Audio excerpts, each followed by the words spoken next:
Welcome back to Morley's Market Update. I'm Nicole Fair, here with the latest trends from Q2 2025 in the Abaco real estate market. If you'd like to view the full report, you'll find the link in the description below. But for now, let's dive into what's been happening in the housing market this quarter.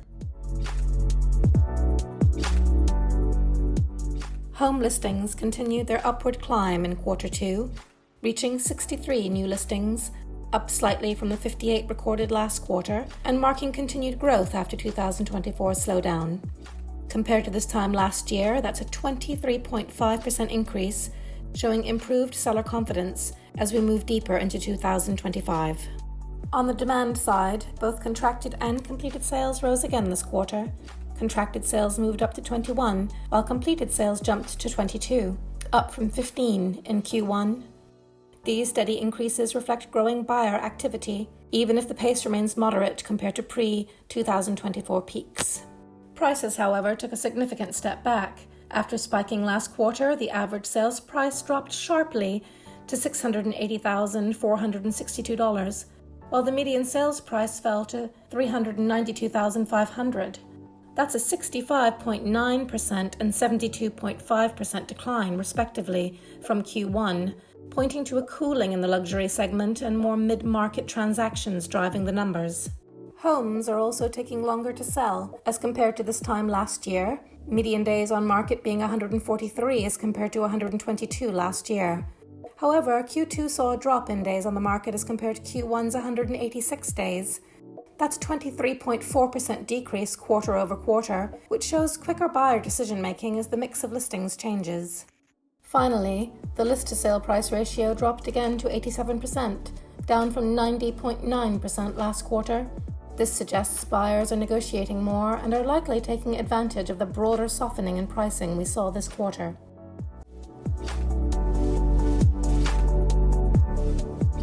Land listings eased slightly in Q2, coming in at 54, just above Q1's total of 50 and well below the levels seen in early 2024. Despite the dip, inventory remains relatively stable and still on pace with broader post-2023 trends. On the demand side, activity was more mixed. Contracted sales actually rose this quarter to 31, a 14.8% increase from Q1 and a 40.9% increase from this time last year. This signals continued buyer interest, despite fewer new listings coming to the market. However, completed sales dropped down slightly to 26 from 29 last quarter, suggesting some deals may be taking longer to close. Prices rebounded this quarter.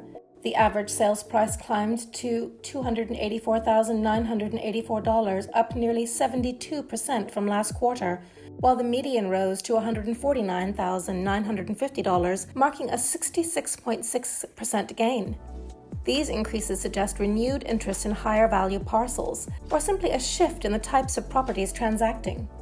The list-to-sale price ratio adjusted down to 89.2% from 92.4% in Q1, which is the lowest we have seen this ratio in the past year. This tells us that sellers were more open to negotiations as land sold on average for around 10% less than the listed price. Days on market increased notably to 226, up from 166 in Q1 and well above the 2024 average. This suggests that while pricing may be rising, it's taking longer for buyers and sellers to reach an agreement, possibly due to the higher value nature of current listings or due to the shortage of listings. If you found today's insights valuable, please like the video, drop a comment below, subscribe to the channel, and hit that notification bell so you don't miss any updates on the Bahamas real estate market.